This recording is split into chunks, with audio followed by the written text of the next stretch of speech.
Hello! Welcome to my channel. Huwag kalimutan mag-subscribe, mag-likes at mag-share para updated kayo sa bagong i-upload kong mga videos.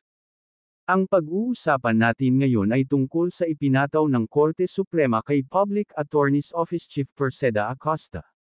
Pinagmumulta ng Supreme Court ang hepe ng Public Attorney's Office para sa indirect contempt of court at grossly undignified conduct prejudicial to the administration of justice. Noong February 27, 2024, nagkakaisang bumoto ang Korte Suprema en banc na pagmultahin si Attorney Perseda Acosta ang hepe ng Public Attorney's Office.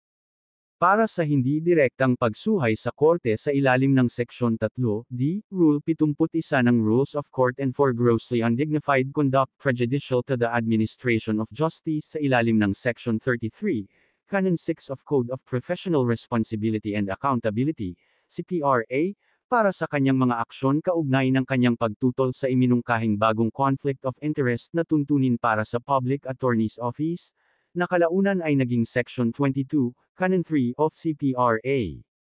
Natukoy ang mga pahayag at innuendo ni Acosta sa kanyang Facebook page, na naa-access ng publiko, ay nag-uugnay ng masamang hangarin at mali siya sa korte.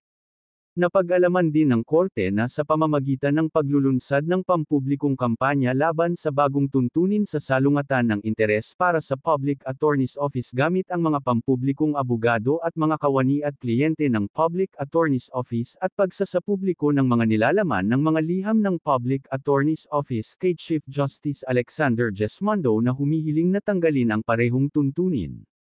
Sinubukan ni Attorney Acosta na paniwalaan ang opinyon ng publiko upang mapilitan ng korte na sumuko sa kanyang posisyon.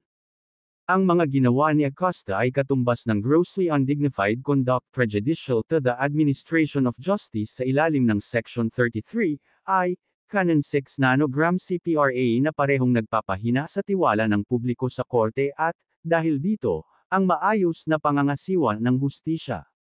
Sinabi ng korte na ang mga aksyon ay lumabag sa Seksyon 214, Canon 2 ng CPRA na nag-uutos sa mga abogado na igalang ang mga korte, na magsumite ng mga karaingan laban sa mga opisyal ng hukuman sa pamamagitan lamang ng naaangkop na remedyo at sa harap ng mga kaukulang awtoridad, at pigilin ang paggawa ng walang batayan na mga pahayag na nagpapahiwatig ng hindi tamang motibo sa bahagi ng mga opisyal ng korte.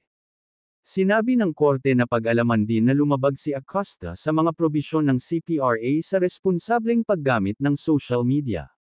Higit pa rito, sinabi ng korte itinuring na nilabag ni Acosta ang kanyang tungkulin na obserbahan at panatilihin ang paggalang na nararapat sa korte at itaguyod ang paggalang sa mga batas at legal na proseso sa ilalim ng Seksyon 2, Canon 2 at Seksyon 2, Canon 3 ng CPRA para sa pagpapalabas ng Office Order No. 96, serye ng 2023.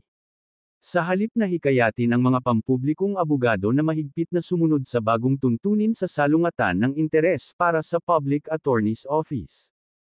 Ang Office Order ay nag-udyok ng pagsuhay sa panuntunan at nagpahiwatig na ang korte, sa pamamagitan ng pag-ampon ng bagong salungat na tuntunin ng interes para sa Public Attorney's Office, ay labis na inilantad ang mga abogado ng Public Attorney's Office na hindi lamang sa kriminal at administratibong pananagutan, kundi pati na rin sa pisikal na panganib. Sinabi ng Korte Suprema si Acosta ay pinatawan ng multa sa halagang 30,000 Philippine pesos para sa indirect contempt of court at 150,000 Philippine pesos para sa grossly undignified conduct prejudicial to the administration of justice, na may mahigpit na babala na ang pag-uulit ng pareho o katulad na mga pagkakasala ay haharapin ng higit pa. Hanggang dito na lang ang video na ito. Huwag kaliligtaan panoorin ang mga i-upload kong mga videos. Mag-subscribe at mag-likes at i-share para updated ka palagi sa mga bagong videos na i-upload ko. Thank you for watching.